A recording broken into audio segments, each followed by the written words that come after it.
Ly Tu Diem here. Hello everyone. I gently send you my warmest wishes for good health and peace in your lives. They say hope is the last thing to fade, but for me, it began to wither the moment they took my adopted child away.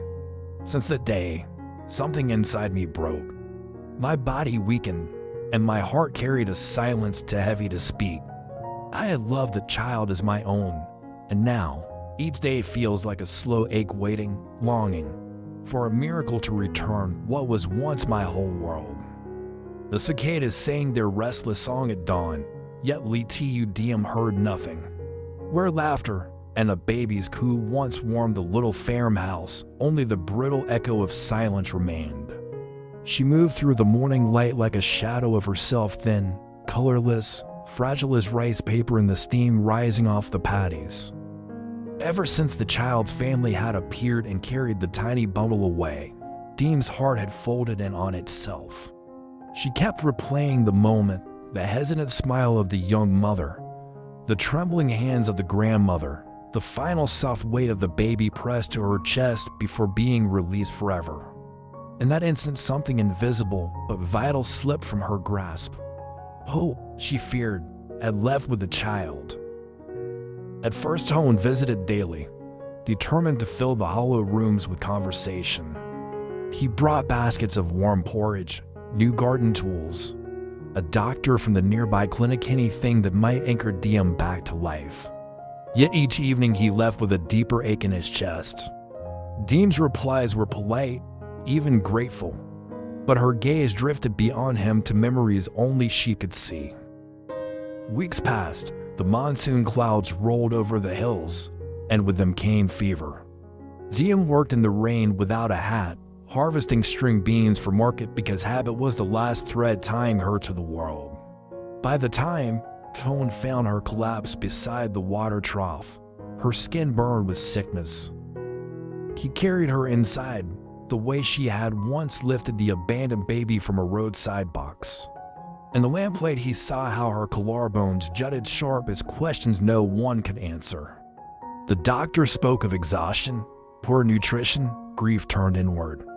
Medicine could lower a fever, he said, but nothing sold in town could mend a shattered heart. That night, Toan sat by her bed, listening to the rain hammer the clay tiles. Diem's breathing was shallow, lips trembling with half-formed apologies. When her eyes finally opened, he reached for her hand. "Hope isn't gone," he whispered, more certain than he felt. "It's only hiding. Let me help you find it again." Recovery began in inches. The first day Diem managed 3 spoonfuls of congee. Toan praised her like a victorious general. On the 3rd day, she allowed him to open all the shutters. Sunlight spilled in, catching dust motes that danced like newborn dreams.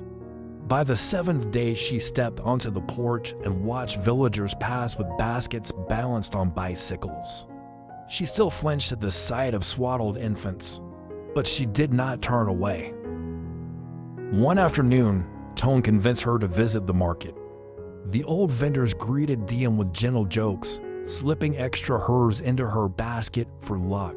A small girl tugged at Diem's sleeve, offering a paper crane folded from candy wrapper foil. Diem thanked her, voice barely above wind chimes, but the crane she tucked into her pocket like a relic. On the walk home, Toan spoke of future plans, raising sturdier walls, planting jasmine so evenings smelled sweet, hosting poor children on weekends to learn about seeds and soil. He feared overpromising, yet the corner of Diem's mouth lifted, faint but real. That night she placed the paper crane beside the brass bowl where the baby's rattling bracelet once lay. Instead of tears, a quiet resolve filled her chest. She could not reclaim what was taken, but perhaps she could honor it. Spring returned. The fever scars faded from Diem's cheeks, replaced by sun blush from hours in the fields. With Toan's help, she founded a small cooperative. Every month, local mothers brought surplus produce, and profits bought milk, blankets, and toys for children abandoned at the provincial orphanage. The first time Diem delivered supplies, she held a newborn who wrapped tiny fingers around her thumb. A tremor ran through her, pain, joy, and something fiercer. Hope stirred, no longer lost, but cautiously await. Months later, a letter arrived stamped with an unfamiliar seal. It was from the young mother who had reclaimed her child. She wrote of sleepless nights, first words, and a new job at a tailoring shop. Tucked inside was a faded photograph, the baby plump, laughing, holding a bright paper crane. Diem's hand shook, yet her smile rose like dawn. She walked outside, where Toan was mending a gate. Without a word, she showed him the picture. He studied it, then looked at her, the warmth in her eyes. The steady strength returned to her posture and knew. Hope had not been the last thing lost. It was the first thing found anew. Diem reached into her pocket and unfolded a fresh piece of rice paper.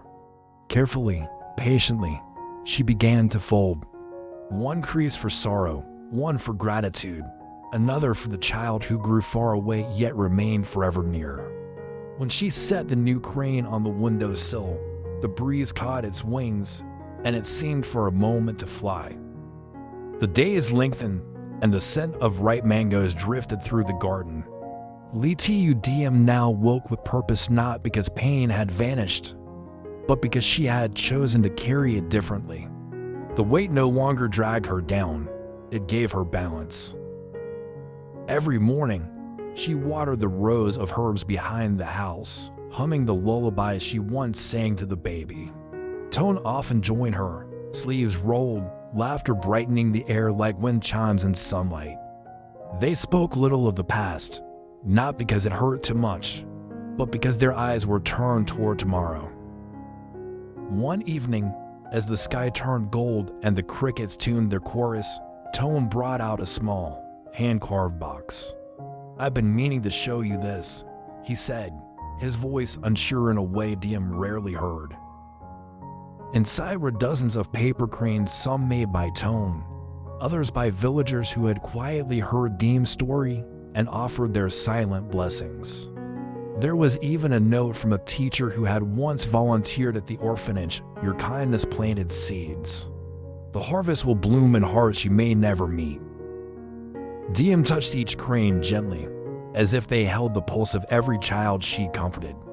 Her fingers trembled, not from weakness now, but from being overwhelmed by the quiet beauty of being remembered. That night, she couldn't sleep.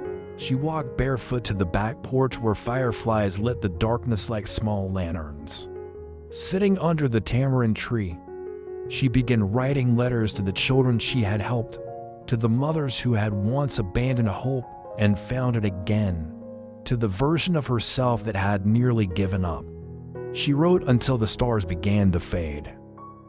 Months passed, the cooperative grew. Volunteers came, nurses, retired teachers, even college students. Toan helped expand the garden. They built a reading corner beneath the banyan tree and painted the benches soft shades of blue and green. The village now called the place the House of Second Chances.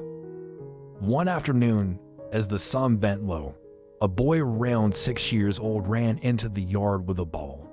He was new, shy, and had trouble speaking. Diem knelt and offered him a smile and a folded paper crane.